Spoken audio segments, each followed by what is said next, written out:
and some members of my team to better understand what it is that we're seeing on the ground. And we're really experiencing an affordability crisis. And what I heard yesterday, I was listening, me and probably millions of others throughout the state, to try to figure out what it is that is going to be done to help us try to meet the needs that we see at CEO. So you're at CEO's Community Resource Center, and we're a community action agency. We're one of 47 throughout the states, and our job is to promote and support the residents and the situations and the constant issues that they experience on a daily basis.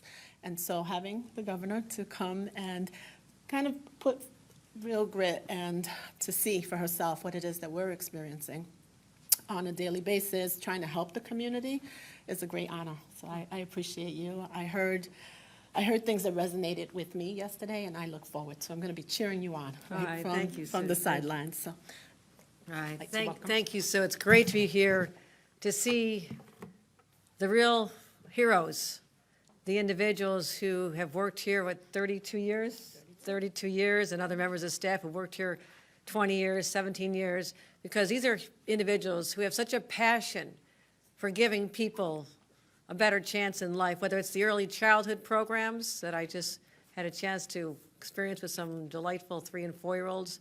They have newborns here, all the way up to seniors. And this is a place of renewal and rebirth for so many whose life circumstances have been tough.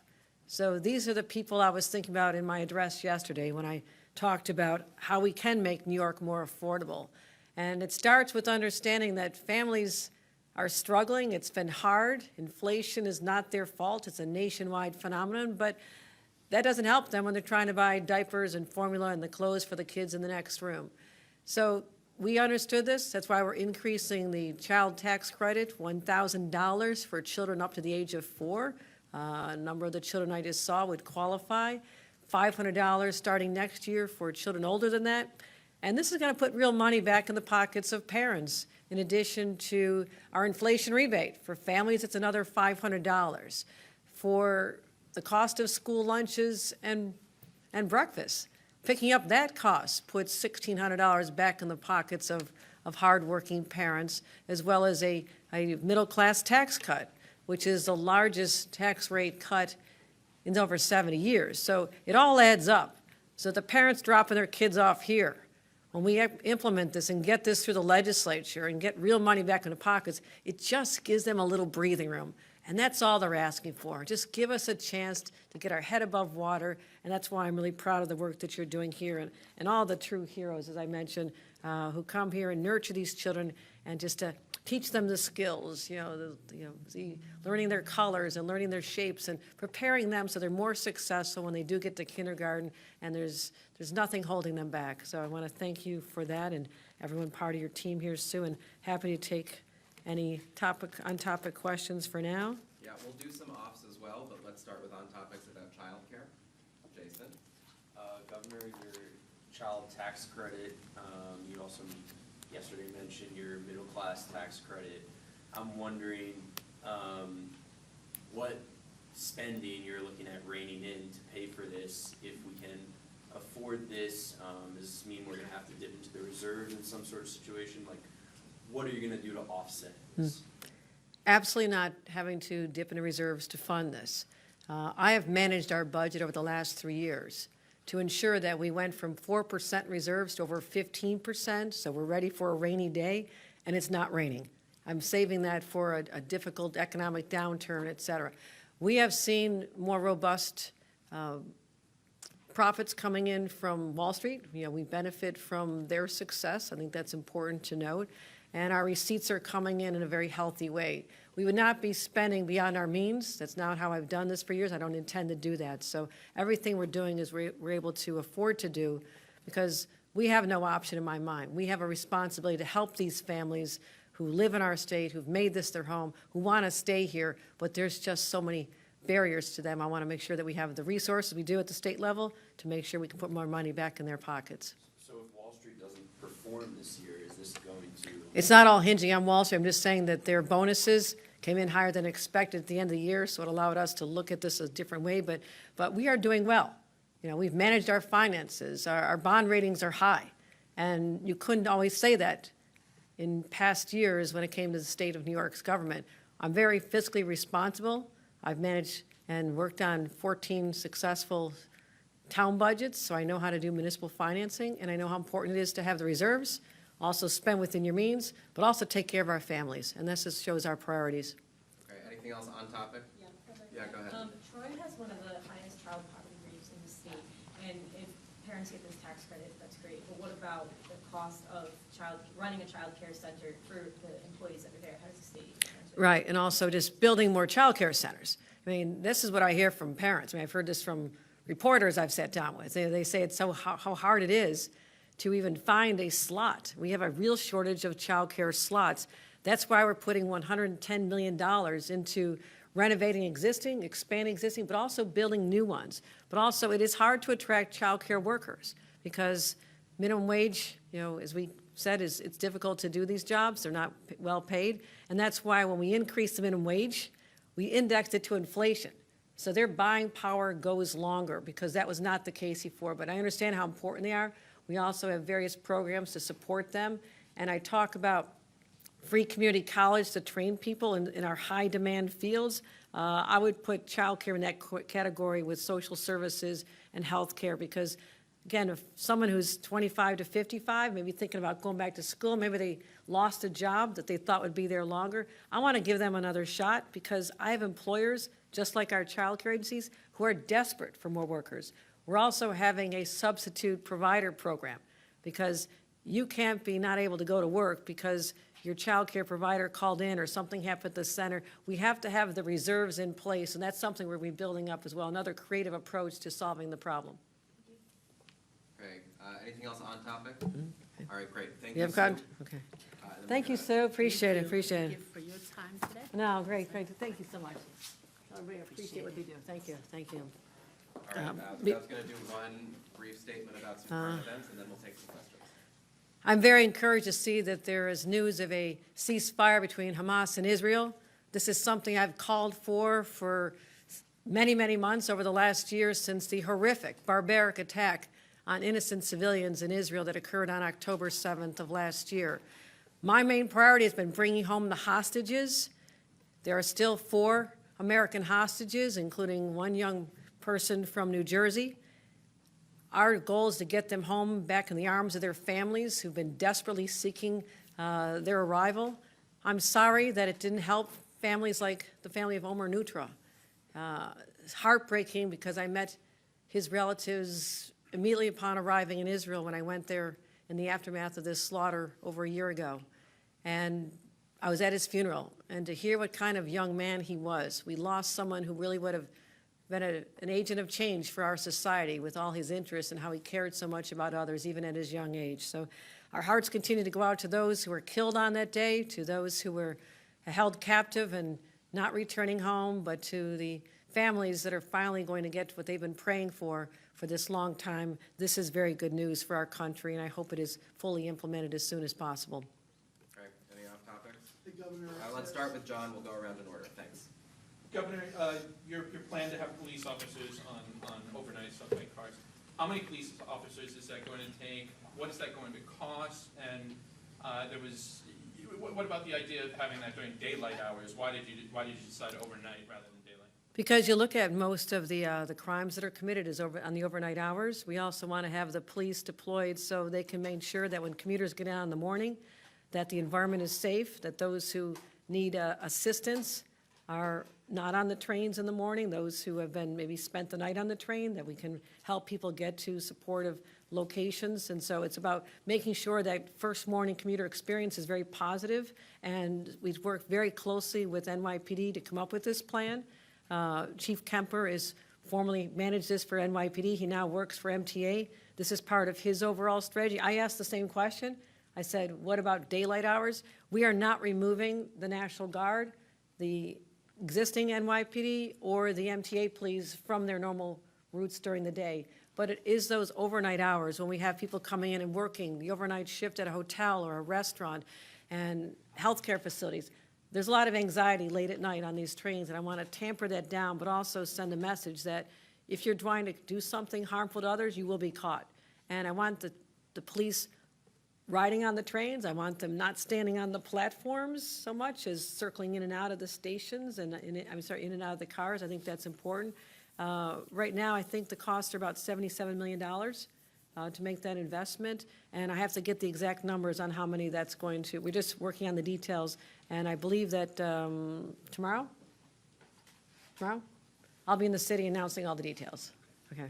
And also, you had a strong campaign finance period, another strong campaign finance period, but it also comes at the same time where, you've been struggling in the polls. So what do you explain the gap in enthusiasm between, your donors' enthusiasm and the general electorate's enthusiasm? I'm just doing my job. And I do believe that when people heard more of who I am, and I've heard that a lot, people don't know really who I am, what drives me, what my motivation is. That has been something that's been missing because I've been so focused on policy. And people love our policies. For the last 3 years, they've been wildly supportive of everything we've done and even more responding to them in a way that is deeply personal to me because I've lived that experience, to make sure that families know they have someone who watched people suffer. I saw the decline of communities. I saw people give up hope. I think that's an important message. People understand who I am and why I do what I do. So the more that message gets out, but I'm not going to worry about polls. I'm going to worry about doing my job. That's what people put me here for. Marie? Governor, on Cap and Invest, why the delay of the timeline? Your officials had said we would have regulations for the program by the end of last year and implementing, people were being briefed as late as December saying, we're going to have revenues from this program by the end of this year. So why the delay? What led to that decision? This is a very complicated program. We have to get it right.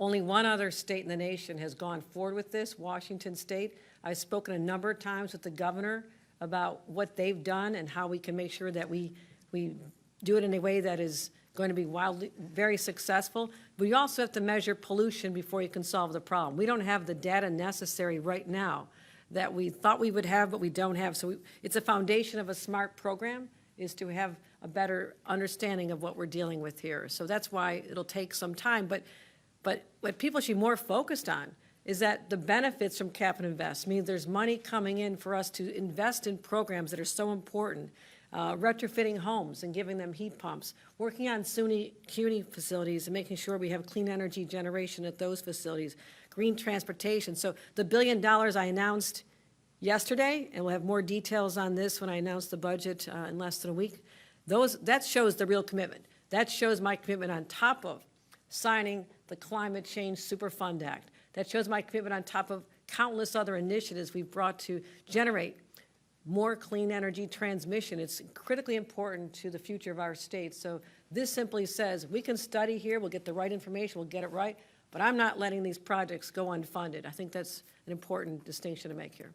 Will the program be implemented before November 2026? I'm not going to have the details in place right now. All I know is that I said to my team, while you're studying this and getting it right, we have to get it right. We have to get this right because I believe that other states will be looking at us as a model as well. Not just Washington, but the state of New York has to get it right. I'm not walking back on all of our commitments or the investments that are being actually made earlier than they would have been. What I'm talking about, and just listed, are investments in clean energy that were not going to happen until this was ready. I'm saying let's do it now. Okay, Rob? Governor, on Saturday, you were in the city of Buffalo walking around with Police Commissioner Joseph Crumaglia. Not long after that, the acting mayor, Christopher Scanlon, fired him from his job. What's your reaction to this turn of events? Are you drawing a correlation between my visit and the firing? No. Okay, just want to be sure on that. No, just that you were there walking around. No, because he was the chief of police at the time. What I was doing was putting a spotlight on the incredible success that the city of Buffalo has seen in driving down crime to the lowest levels in 18 years.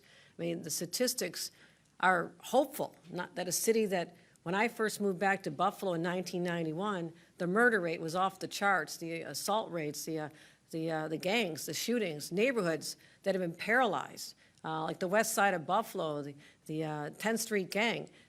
They held this city captive. And I saw that, but so when I see the numbers that I track every day of what crime statistics look like across the state, I'm able to go there and say, what are some of the challenges you have, but how'd you overcome them? And the answer that the commissioner gave me was so positive. He said the investments we made from the state of New York in technology, policing technology, drones that they used to find a homeless man who had wandered off and was buried in snow that they never would have found. He would have died. Within 12 hours of them turning on our technology in December, they found that man, and I had a chance to see the video. Or to prevent crimes in neighborhoods that have been under siege for so long. So I was there to say, yes, these investments are smart, and I'm getting that money out all over the state. We don't defund police in the state of New York. We fund them to the tune of $1.5 billion, and I want to go back to Buffalo and see how it's being done. So it was a very positive outing, and the mayor can make any decision he wants, but it is very traditional for a mayor to bring in their own team. It does not necessarily mean that there was any fault on anyone's part, but you bring in your own team. You're entitled to do that. Was there any inkling when you were there? No. That this commissioner was gonna be fired? And are you concerned about the message that you're walking around with this person around the city of Buffalo, showing them off, obviously supportive of them, and then 2 days later, hey, by the way, they're fired?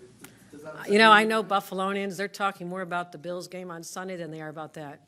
Okay, let's do on this side, Jack. We're going back to officers on the trains. What took so long to make this decision, and why did it take you to make the call? Why did the governor, or the mayor, excuse me, make that decision? The mayor did talk about his additional investments in public safety in his State of the City address just a few days ago. This is not a new idea.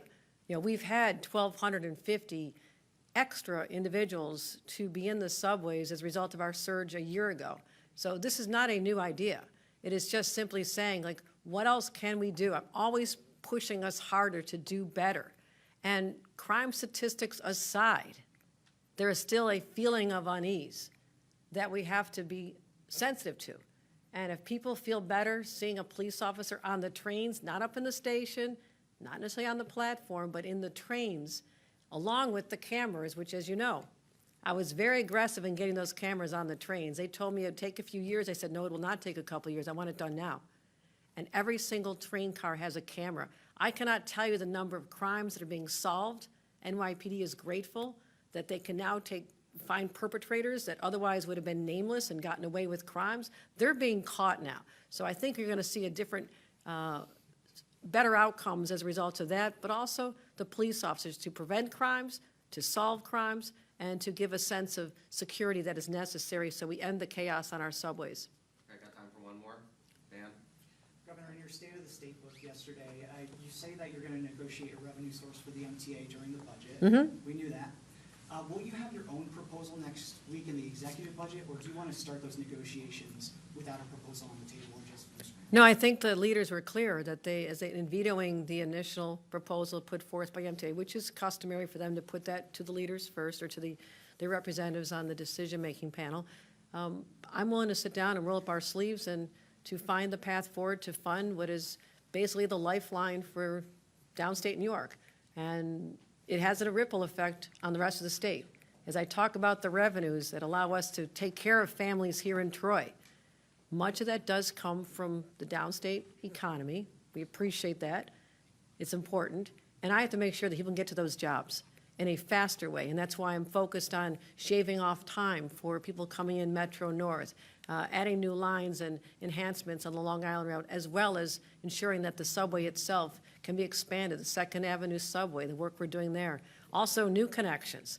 The Interborough Express is going to be a game changer for people who live in Brooklyn and in Queens. So I'm excited about this. I love these infrastructure projects, and they're all being jump-started. We're creating tens of thousands of jobs. So the MTA capital plan is critically important, but the details will emerge after our conversations with the two leaders. Okay, so on. Governor, we'll part way with We're doing on.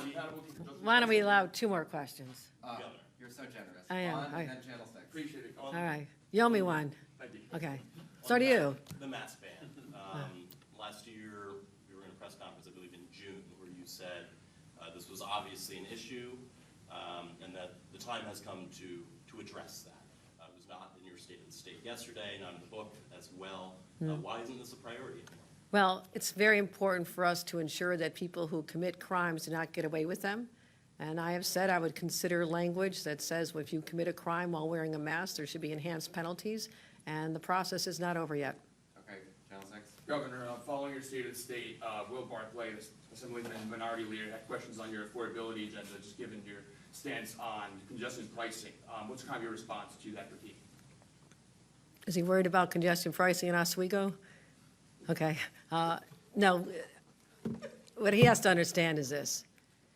Upstate elected officials should have also an appreciation for how important this is to get people to work and to ensure that Manhattan, which is the economic driver for our state, actually fully functions, that we can have vehicles move at a better speed, that we can have the revenues necessary to support the MTA. So I'm happy to take him on a ride on the subway and let him see firsthand. And I really do have a very positive relationship with him, going back to my many days of visiting his district. So I know he will be open-minded to understand why this is important.